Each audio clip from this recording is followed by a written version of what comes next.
কলকাতার ঐতিহ্যবাহী ট্রাম এখন হারানোর পথে। কলকাতার মধ্যে আর দুটো রুটেই চলে এই ট্রাম। আমি এই ঐতিহ্যবাহী ট্রামে করে কলকাতা ভ্রমণ করলাম। তো আজ এই ভিডিওর মধ্যে থাকছে কলকাতার বুকে হারিয়ে যাওয়া এই ট্রাম সফর। তো দেখতেই পাচ্ছেন আমি এখন ট্রাম ডিপোর কাছে চলে এসেছি। এখান দিয়ে ট্রামে উঠবো আমি। আর এটি হলো টালিগঞ্জ ট্রাম ডিপো।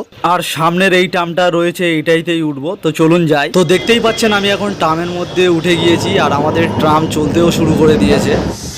আর আপাতত আমি আর আরেকজন রয়েছে ট্রামের মধ্যে, আর কেউ নেই ট্রামের মধ্যে। ট্রামের এরকম দুটো কামরা থাকে, এপারে একটা আর ওই পেছন দিকে আর একটা রয়েছে।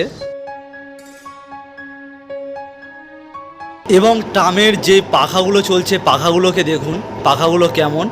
আর যে লাইটের ব্যবস্থা করা রয়েছে ট্রামের মধ্যে, দেখতে পাচ্ছেন যে 100 ওয়াটের যে বাল্বগুলো থাকে সেগুলো, এবং সম্পূর্ণ কাঠ এবং যে লোহার স্ট্রাকচার দিয়ে বানানো এই ট্রাম। সত্যি খুব ভালো লাগছে ট্রামে চড়তে, ফার্স্ট টাইম চড়ছি এই ট্রাম। আর বলতে বলতে আমাদের ট্রাম চলে এসেছে বাঙুর হসপিটালের সামনে। এরপরে ট্রাম আবারও চলতে শুরু করলো।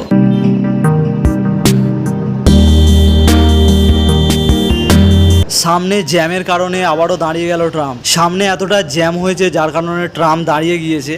তো এখন দাঁড়াতে হবে, আমাদের কিছু করার নেই। আর একটা কথা জানিয়ে রাখি আপনাদেরকে, কলকাতায় মাত্র দুটো রুটে এই ট্রাম চলে। একটি চলে এসপ্ল্যানেড রুটে, মানে ধর্মতলা এরিয়া, আর একটি চলে টালিগঞ্জ থেকে বালিগঞ্জ রুট পর্যন্ত। এবং ইতিমধ্যে ট্রামের মধ্যে কয়েকটি লোকও উঠেছিল। এবং সামনে দেখুন আমাদের ট্রাম চালক কেমনভাবে ট্রামটা চালাচ্ছে, কন্ট্রোল করছে কিভাবে, ওটাকে ঘুরিয়ে ঘুরিয়ে ট্রামটাকে কন্ট্রোল করছে। এবং সামনে যিনি কন্ট্রাক্টর রয়েছেন তিনি সবার টিকিট কাটছেন এখন। এই হলো আমাদের টিকিট, নিয়েছে মাত্র 7 টাকা নিয়েছে। সত্যি ট্রামের টিকিট অনেকই সস্তা, মাত্র 7 টাকা টালিগঞ্জ থেকে বালিগঞ্জ পর্যন্ত। তাও এই মানুষ এই ট্রাম ব্যবহার করে না একটি কারণে, এই ব্যস্তময় পরিস্থিতিতে এখন সবার তাড়া রয়েছে, তাই সবাই তাড়াতাড়ি যেতে চায়। আর ট্রাম যেহেতু ধীরে ধীরে যায়, ওই জন্য অন্য ট্রান্সপোর্টের ব্যবহার করে সবাই। এরপর ট্রাম আস্তে আস্তে চলে এসেছে টালিগঞ্জ থানার সামনে। আর ট্রামের এই চেয়ারগুলোকে দেখুন বসার জন্য, যেগুলো বানানো রয়েছে সব আগেকার শালকাঠের বানানো সব চেয়ার, এবং পুরো ট্রামটাই শালকাঠ এবং লোহার ফ্রেম দিয়েই বানানো। তো এরপরে ট্রাম চলে এসেছিল রাসবিহারী মোড়ে। তো এটি হলো রাসবিহারী মোড়, মানে আমরা বালিগঞ্জের কাছাকাছি চলে এসেছি। এবং এই ট্রাম সম্পর্কে একটি ইতিহাস জানিয়ে রাখি।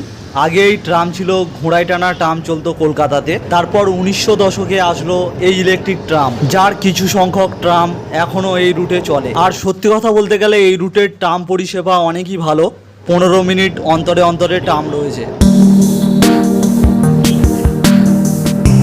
তো এরপরে আমাদের ট্রাম চলে এসেছিল ট্রায়াঙ্গুলার পার্কের সামনে। তো আমি খুব তাড়াতাড়ি সব দেখিয়ে দিচ্ছি, বেশি বড় করছি না ভিডিওটা। দুর্গা পূজার সময় এই সব রোডগুলোতে হেঁটে হেঁটে প্যান্ডেল হপিং করি। তো এখন যাচ্ছি ট্রামে করে। তো এবার ট্রাম চলে এসেছে বালিগঞ্জ অটো স্ট্যান্ডের কাছে, আর সামনে রয়েছে ভারত সেবাশ্রম সংঘ।